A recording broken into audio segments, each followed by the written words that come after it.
Hello again.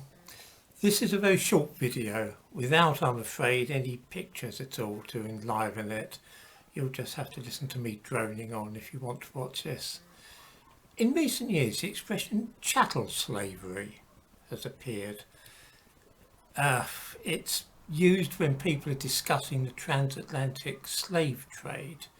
If you mention any other type of slavery at all, some fool is sure to spring up and cry, "Wait, that wasn't chattel slavery." We've seen this happen on this channel. You've probably seen comments mentioning chattel slavery here. The impression usually given is that chattel slavery is a particular type of slavery, something suffered exclusively by black people taken across the Atlantic by white people. The first thing to note is that this is an extremely recent expression.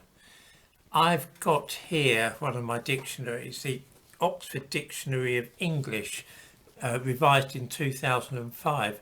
There's no mention of chattel slavery in it. It mentions chattel mortgages, an American legal thing, but no, nothing at all about chattel slavery. So, in other words, the expression's only been around for the last 10 or 15 years.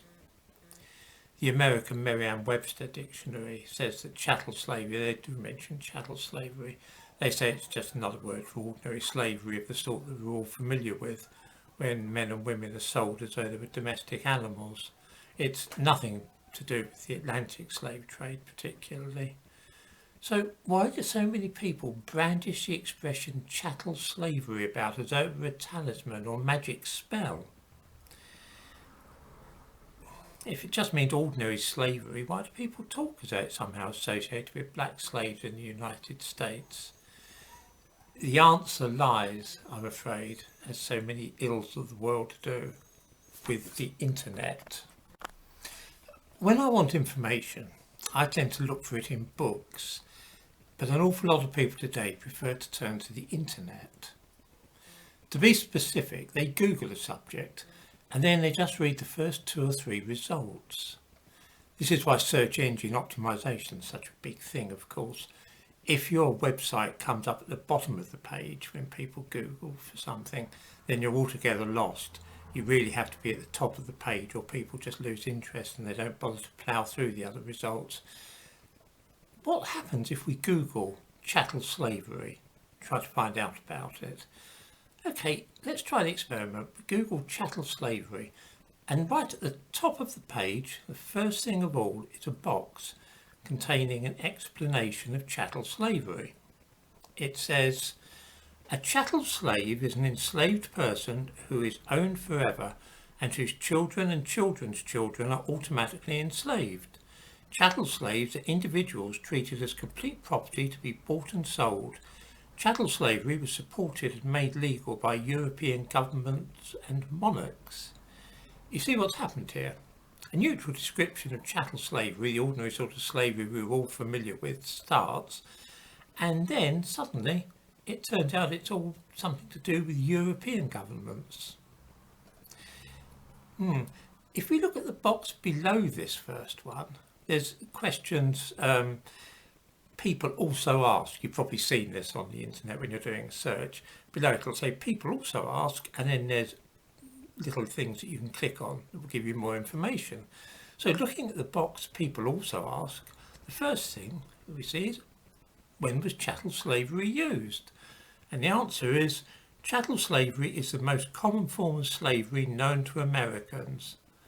It goes on to mention that this form of slavery was supported by the United States and European powers.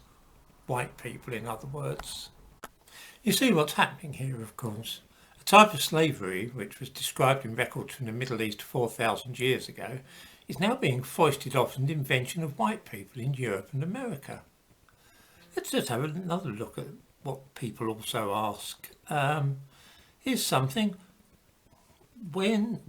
When did chattel slavery originate?